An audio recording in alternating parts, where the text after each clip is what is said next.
તળીપારનો case session કોર્ટમાં અરજી મૂકવામાં આવી હતી છેતરભાઈ વસાવા। નમસ્કાર મિત્રો, વિડીયોમાં તમારું સ્વાગત છે। છેતરભાઈ વસાવાનો જો કેસ છે એ રિજેક્ટ કરી દેવામાં આવશે। જ્યાં મિત્રો જેમ કે આ સેશન કોર્ટ દ્વારા છેતરભાઈ વસાવા નર્મદા જિલ્લામાં પ્રવેશ કરી શકે એના માટે કેસ મૂક્યો હતો એ રિજેક્ટ કરી દેવામાં આવ્યો છે। જ્યાં મિત્રો આપણે બધી જ વાત કરવાના છે એ પહેલાં આપણી ચેનલ પર તમે નવા તો ચેનલને સબસ્ક્રાઈબ કરવાનું બિલકુલ ભૂલતા નહીં।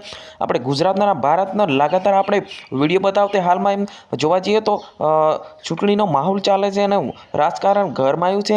જેમ કહે છે કે છેતરભાઈ વસાવાનો જે સેશન કોર્ટમાં જે અરજી કરવા મૂકવામાં આવી કે નર્મદા જિલ્લામાં પ્રવેશ કરી શકે એના માટે, પરંતુ સેશન કોર્ટ દ્વારા એમનો જો કેસ હતો એ રિજેક્ટ કરી દેવામાં આવ્યો છે।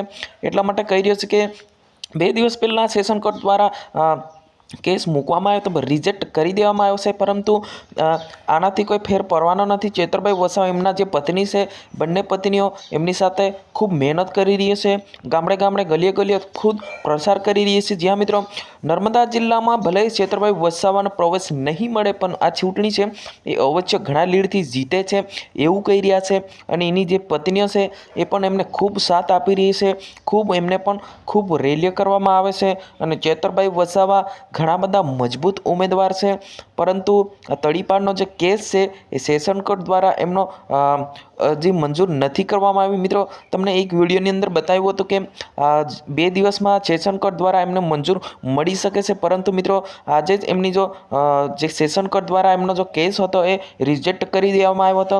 મિત્રો ઓનલાઈન તમારે શું કહેવું છે એ કોમેન્ટ બોક્સમાં અવશ્ય જણાવજો। અને સાથે સાથે મનસુખભાઈ વસાવા એવું કહી રહ્યા છે કે એમનો જે સેશન કોર્ટ દ્વારા હું અપીલ કરું છું કે એમનો જે તળીપારનો કેસ એ પાછો ખેંચી લેવામાં આવશે। શું આ મનસુખભાઈ વસાવા સાચું બોલે છે કે ખોટું બોલે છે અવશ્ય તમે કોમેન્ટ બોક્સમાં જણાવજો। જ્યાં મિત્રો જાતા પહેલાં હજુ સુધી અમારી ચેનલને સબસ્ક્રાઈબ ના કરી તો એકવાર તમને કહું છું કે સબસ્ક્રાઈબ જરૂર કરે। તો મિત્રો આ વિડીયોની અંદર બસ આટલું જ। જય હિન્દ, જય ભારત।